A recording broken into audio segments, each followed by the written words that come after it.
Hey guys, this is Lauren Hollows for NOI Education Services, and yes, we are dropping an extra video this weekend because of all of the changes that have just occurred and rolled out from the Albanese government. So two major announcements that have just dropped in the last 24 hours.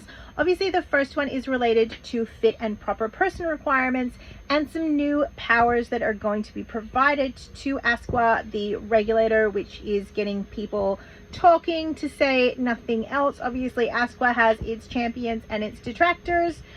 So there is a lot of discussion happening in and around this. Brendan O'Connor is the one who released this announcement yesterday.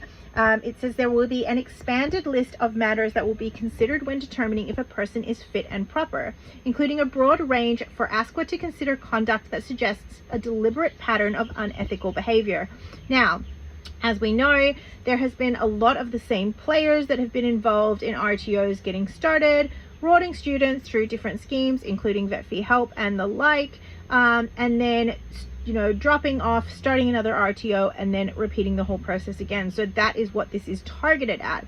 Other expanded powers will be including allowing ASQA to consider instances where an offense was proven but no conviction was recorded, allowing ASQA to consider a person's management history and past breaches of registration, expanding the types of evidence which can be considered that show false and misleading conduct by providers, and allowing ASQA to consider whether the provider has been found not fit and proper under an expanded range of federal and state laws, not merely in the vet sector. Now, what I am expecting to see that is going to impact is things like ACCC findings, as we saw in the Vet Fee Help sector, and also getting a lot more information from fit and proper persons in relationship to our work histories. So what RTOs we have worked at, is there a pattern of non-compliance in those RTOs? Is there a pattern of audits? Is there a pattern of high risk behavior that we're going to be looking for? So guys, as always, it is important to be making good decisions as to where you choose to work, understand your responsibilities as an RTO owner, and really have a good understanding of your systems and processes. Now, as I have been saying for a while, guys, we had some real downtime across the whole kind of COVID years, and we were expecting to see this starting to ramp up from a regulation perspective for a while now. So if you haven't used these last 2 years, 3 years wisely of downtime, now is definitely the time to be tightening your processes and making sure that your house is in order. Obviously, the focus of a lot of the regulation is going to start in the international education market, and we have seen a lot of changes coming out of that. The biggest one dropping this weekend is an announcement from Honourable Jason Clare MP and the Honourable Brendan O'Connor MP, who announced yesterday an action to end rorts in international education, and this was targeted at supporting genuine international students. Obviously, we had an announcement drop last week in relationship to genuine temporary entrant requirements. That is going to be changing. Not a lot of detail out on that yet, but that is certainly coming.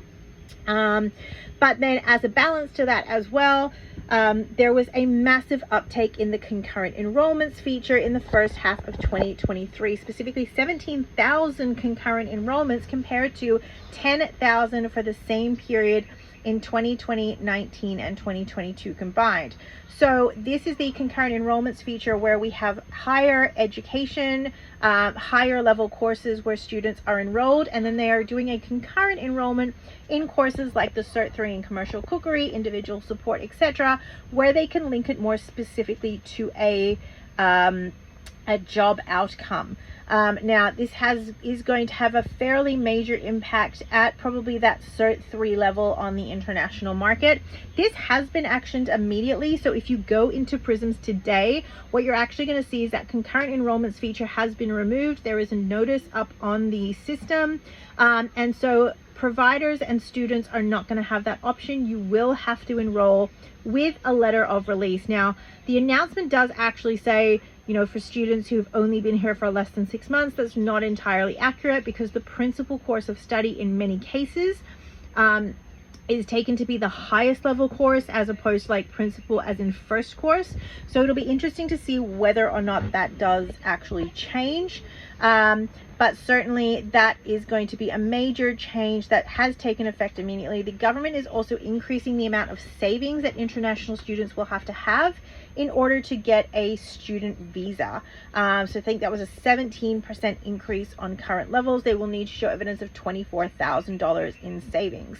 This is, as I said, going to have a major impact. They have also talked about using their powers under Section 97 to issue suspension certificates to high-risk education providers. So no doubt, guys, this is a little bit 2009-esque, but we are expected to see some major changes happening in the international market and a lot more regulation occurring in that sector.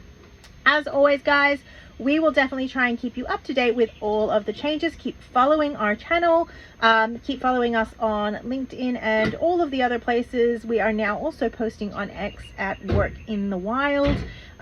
So if you have any questions, by all means, shoot them through on any of those channels and we will respond to you. Guys, as always, my name is Lauren Hollows for NOI Education Services. Eat good food, be good to the ones you love, and get outside. Have a great day.